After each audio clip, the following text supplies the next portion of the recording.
SSC చదివి నేను ఎర్రోన్ని అయ్యాను, ఇంటరు చదివి నేను ఎదవని అయ్యాను, డిగ్రీ చదివి నేను సంకనాకి పోయాను, బీటెక్ చదివి నేను బేవర్సు అయ్యాను, పీజీ చదివి నేను పిచ్చి అన్నా.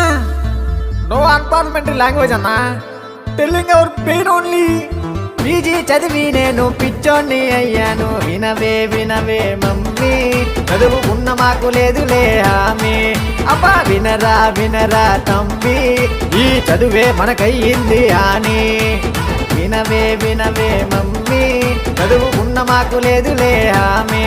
అబ్బా వినరా వినరా తమ్మి, ఈ చదువే మనకయ్యింది అని.